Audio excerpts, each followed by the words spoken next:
friends, welcome to Bapakitchen. இன்னைக்கு நம்ம Bapakitchenல பார்க்க போற ரெசிபி Jiljill Rasamalei. இந்த ரசமலாய் வீட்டில் தான் செஞ்சோன்னு சொன்னால் யாராலையும் நம்ப முடியாது. அப்படியே உங்களுக்கு ஹோட்டலில் வாங்கின மாதிரியே இருக்குது பாருங்கள். எவ்வளோ ஸ்பாஞ்சாக சூப்பராக இருக்குது பாருங்களேன். இந்த ரெசிபி எப்படி செய்கிறதுன்ட்டு வீடியோக்குள்ளே போய் பார்ப்போமா? இன்றைக்கான ரெசிபி பார்க்குறதுக்கு முன்னாடி நம்ம சேனலுக்கு நீங்கள் புதுசாக இருந்தீங்கன்னா சப்ஸ்கிரைப் பண்ணிவிடுங்க. அதுக்கு பக்கத்தில் இருக்கிற பெல் பட்டனை கிளிக் பண்ணிங்கன்னா ஆல்ன்ற ஆப்ஷனை கிளிக் பண்ணிக்கோங்க. ஸோ தொடர்ந்து உங்கள் சப்போர்ட்டை கொடுங்க. லைக் பண்ணுங்கள், ஷேர் பண்ணுங்கள், கமெண்ட் பண்ணிக்கலாம் வாங்க. இப்போ நம்ம ரசமலாய்க்கு சூப்பரான ரபடி செஞ்சுக்கலாம். இது செய்கிறதுக்காக 1 லிட்டர் ஃபுல் ஃபேட் மில்க் சேர்த்துக்கோங்க. ஒரு அடிகனமான பாத்திரத்தில் சேர்த்துட்டு இதை பொங்குற வரைக்கும் வெயிட் பண்ணலாம். இப்போ பார்த்திங்கன்னா பால் நல்லா பொங்கிடுச்சு. இதை நல்லா கலந்து விட்டுக்கலாம். ஏடு எல்லாத்தையும் இருந்தால் அது எல்லாத்தையும் ஒன்றா கலந்து விட்டுக்கோங்க. இப்போ இந்த ஸ்டேஜில் நான் என்ன செய்ய போகிறேன்னா, தனியாக கொஞ்சம் பால் எடுத்து ஒரு பவுலில் ட்ரான்ஸ்ஃபர் பண்ணிக்கிறேன். இது எதுக்குன்னு பார்த்திங்கன்னா, கொஞ்சம் குங்குமப்பூ இதில் சேர்த்து நம்ம மிக்ஸ் பண்ணி 10 மினிட்ஸ் இதை அப்படியே ரெஸ்ட் விடணும்.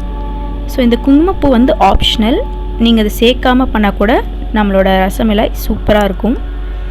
ஸோ இந்த குங்குமப்பூ சேர்க்குறதுனால நம்மளோட ரசமலாய்க்கு ஒரு லைட் எல்லோயிஷ் கலர் கொடுக்கும். அதுக்காக தான் அதை சேர்க்குறோம். ஸோ இந்த மாதிரி குங்குமப்பூ ஆட் பண்ணிவிட்டு ஒரு ஸ்பூன் வச்சு இப்படி நல்லா மிக்ஸ் பண்ணிவிட்டு ஒரு 10 மினிட்ஸ் அப்படியே அதை ரெஸ்ட்டில் விட்டுருங்க. ஓகே, அது ஒரு சைடில் இருக்கட்டும். இப்போ இந்த பாலில் நம்ம 200 grams of white sugar add பண்ணிக்கலாம். ஒயிட் சுகர் ஆட் பண்ணிவிட்டு இதை நல்லா சுகர் மெல்ட் ஆகிற வரைக்கும் மிக்ஸ் பண்ணிக்கணும். பக்கத்தில் அங்கே ஓரத்துலலாம் ஏடு இருக்கும் இல்லையா, அதெல்லாம் வழித்து பால் கூட ஆட் பண்ணிவிட்டு நீங்கள் மிக்ஸ் பண்ணிக்கோங்க. அப்போ தான் நம்ம ரபடி நல்லா திக்காக வரும். ஓகே, இந்த மாதிரி ஓரங்களெல்லாம் உள்ளே சேர்த்துட்டு நம்ம நல்லா மிக்ஸ் பண்ணிக்கலாம். அப்போ தான் நம்ம ரபடி ரொம்ப ரொம்ப திக்காக க்ரீமியாக வரும். இந்த மாதிரி நல்லா மிக்ஸ் பண்ணிக்கோங்க. மிக்ஸ் பண்ணதுக்கப்புறமா இந்த ஸ்டேஜில் நம்ம நட்ஸ் ஆட் பண்ண போகிறோம். நாங்கள் பாதாம் பருப்பும் முந்திரி பருப்பும் நீட்டாக கட் பண்ணி வச்சுருக்கோம். அதை இதில் ஆட் பண்ணிக்கலாம். இந்த நட்ஸுன்னு மட்டும் இல்லை, நீங்கள் பிஸ்தா கூட ஆட் பண்ணிக்கலாம்.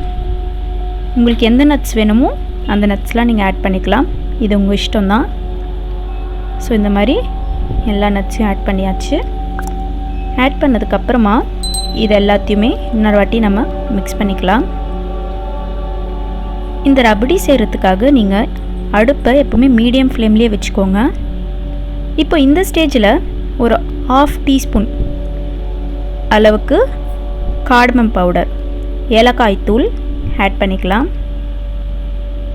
ஏலக்காய் தூள் நம்ம செய்கிற ரபடிக்கு ஒரு சூப்பர் ஒரு ஃப்ளேவர் கொடுக்கும். அதுக்காக தான் ஆட் பண்ணிவிட்டு மறுபடியும் சைடில் ஏதாவது ஏடுங்க இருந்ததுன்னா எல்லாத்தையும் உள்ளே போட்டுட்டு நல்லா மிக்ஸ் பண்ணிக்கோங்க. வாவ், பார்த்தீங்களா? இப்போ நம்ம குங்குமப்பூ கரைச்சி வச்சுருந்தோம் இல்லையா, அதையும் அதில் ஆட் பண்ணிட்டோம். ஆட் பண்ணிவிட்டு இந்த மாதிரி ஒரு வாட்டி நல்லா மிக்ஸ் பண்ணிவிட்டு ஸ்டவ் ஆஃப் பண்ணிடலாம். நம்மளோட ரபடி சூப்பராக ரெடி ஆகிடுச்சு. அப்புறம் இன்னொரு விஷயம், நீங்கள் அடிக்கடிக்கு இந்த ரபடி செய்யும்போது 2 to 3 மினிட்ஸ்க்கு ஒரு வாட்டி கரண்டி வச்சு மிக்ஸ் பண்ணிக்கிட்டே இருங்க. இப்போது பன்னீர் எப்படி செய்கிறதுன்னு பார்க்கலாம் வாங்க. பன்னீர் செய்கிறதுக்காக 2 டீஸ்பூன் வினிகர் இதில் ஆட் பண்ணிக்கோங்க. ஆட் பண்ணிவிட்டு 1 டீஸ்பூன் வாட்டர் இது கூட சேர்த்து மிக்ஸ் பண்ணி ஓரமாக வச்சிடலாம்.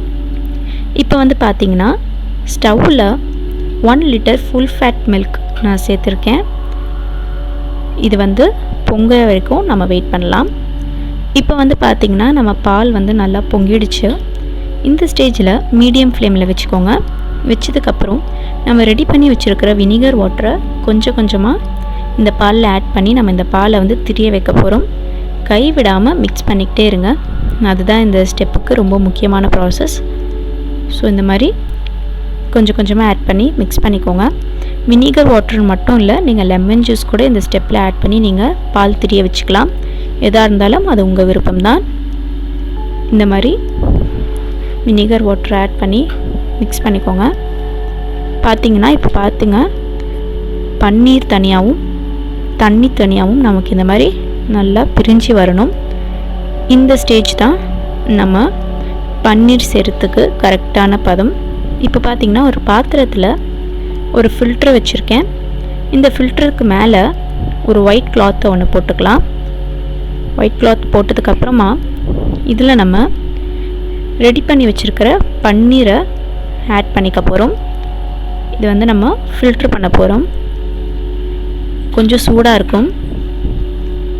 பார்த்திங்கன்னா இந்த மாதிரி நம்ம ஃபுல்லாக கொட்டிடலாம். இப்போ நம்ம என்ன செய்ய போகிறோம்னா இதை வந்து 4 பக்கமும் க்ளோஸ் பண்ணிக்கோங்க. இந்த மாதிரி க்ளோஸ் பண்ணிவிட்டு இதை வந்து நல்லா நம்ம ஸ்க்வீஸ் பண்ண போகிறோம். நல்லா வந்து முறுக்கிக்கோங்க. அந்த தண்ணி எல்லாமே நமக்கு ஃபில்டர் ஆகி வெளியே வரணும். இந்த ஸ்டெப் பண்ணும்போது உங்களுக்கு லைட்டாக சூடாக இருக்கும். அதனால் கொஞ்சம் கேர்ஃபுல்லாக செய்யுங்க. இந்த மாதிரி நல்லா வந்து ஸ்க்வீஸ் பண்ணிக்கோங்க. ஸ்க்வீஸ் பண்ணதுக்கப்புறமா நம்ம என்ன செய்ய போகிறோம் அப்படின்னு பார்த்திங்கன்னா இந்த பன்னீரில் இருக்கிற வினிகர் டேஸ்ட்டெல்லாம் அந்த பன்னீரில் இருக்கும். அது எல்லாத்தையும் நம்ம எடுக்கிறதுக்காக ஃப்ரெஷ் வாட்டர் ஆட் பண்ணி இந்த பன்னீரை வந்து நம்ம வாஷ் பண்ண போகிறோம். ஒரு 4 to 5 டைம்ஸ் இந்த மாதிரி தண்ணி சேர்த்து பன்னீரை வந்து வாஷ் பண்ணிக்கோங்க. வினிகர் வாட்டர் மட்டும் இல்லை, நீங்கள் லெமன் ஜூஸ் ஆட் பண்ணி திரிக்க வச்சுருந்தாலும் இந்த மாதிரி 4 to 5 டைம்ஸ் தண்ணி ஆட் பண்ணி நல்லா வந்து வாஷ் பண்ணிக்கோங்க.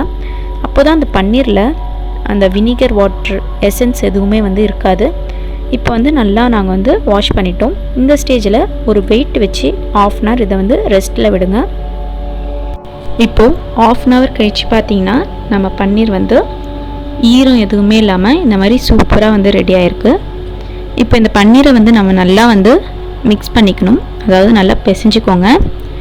உங்கள் கை யூஸ் பண்ணி இந்த மாதிரி நல்லா பிசைஞ்சிக்கோங்க. உங்களோட உள்ளங்கையில் லைட்டாக ப்ரெஸ் கொடுத்து நல்லா பிசைஞ்சிக்கோங்க. ஒன்று போல் சப்பாத்தி மாவு மாதிரி நமக்கு வரணும். அந்த அளவுக்கு இதை வந்து நம்ம நல்லா பிசைஞ்சிக்கணும். இப்போ வந்து பார்த்திங்கன்னா இதை வந்து நம்ம நல்லா பிசைஞ்சாச்சு.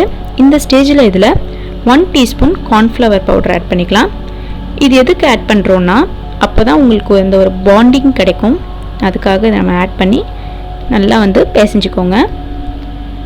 எல்லா இடத்துலையும் ஈக்குவலாக அந்த கார்ன்ஃப்ளவர் பவுடர் போகணும். அதனால் நல்லா வந்து பிசைஞ்சு எடுத்துக்கோங்க. இதை பிசைஞ்சதுக்கப்புறமா இதை வந்து குட்டி குட்டி பால்ஸை நம்ம வந்து பிடிச்சி எடுத்துக்கலாம். மீன் டைம் வந்து பார்த்திங்கன்னா நம்ம வந்து ஜீரா வாட்டர் ரெடி பண்ணிடலாம். அதுக்கு 1 கப் சர்க்கரை எடுத்திருக்கேன். இந்த 1 கப் சர்க்கரை கூட 4 கப் தண்ணி ஆட் பண்ணிக்கோங்க. கொஞ்சம் மீடியம் ஃப்ளேம்லேயே வச்சு நம்ம இந்த சர்க்கரையை வந்து கரைச்சிக்கணும். ஒரு விஸ்க் யூஸ் பண்ணி நம்ம இந்த சர்க்கரையை வந்து கரைச்சிக்கலாம். இப்போ வந்து பார்த்திங்கன்னா இந்த சர்க்கரையை வந்து நம்ம நல்லா வந்து கரைச்சி எடுத்துக்கணும். ஓகே, இப்போ இந்த சர்க்கரை எல்லாமே வந்து நமக்கு நல்லா வந்து கரைஞ்சிருச்சு. அதே மாதிரி நம்மளோட பால்ஸும் வந்து சூப்பராக ரெடி ஆகிருக்கு. இப்போ வந்து கொஞ்சம் ஹை ஃப்ளேமில் வச்சு இந்த மாதிரி ஜீரா தண்ணியை நல்லா பாயில் பண்ண விடுங்க. இந்த மாதிரி நல்லா கொதி வந்ததுக்கப்புறமா நம்ம ரெடி பண்ணி வச்சுருக்கிற பன்னீர் எல்லாத்தையும் இதில் ஆட் பண்ணிக்கலாம். இந்த பன்னீரை வந்து பார்த்திங்கன்னா நம்ம வந்து பால்ஸாக ரெடி பண்ணி வச்சுருந்தோம் இல்லையா, அது எல்லாத்தையும் இந்த மாதிரி தட்டை மாதிரி நீங்கள் ரெடி பண்ணிக்கோங்க.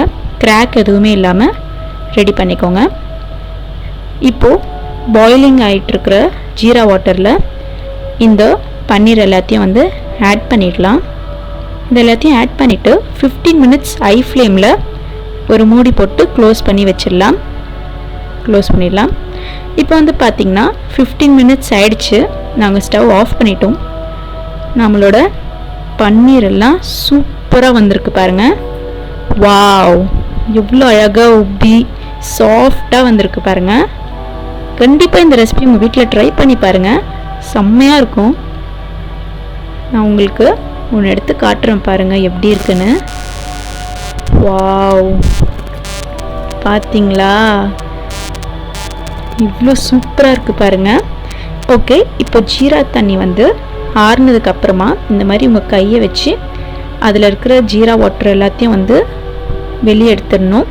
பன்னீரில் இருக்கிற ஜீரா வாட்டர் எல்லாத்தையும் வெளியே எடுத்து நம்மளோட ரபடியில் அப்படியே இதை வந்து ஆட் பண்ணிக்கலாம்.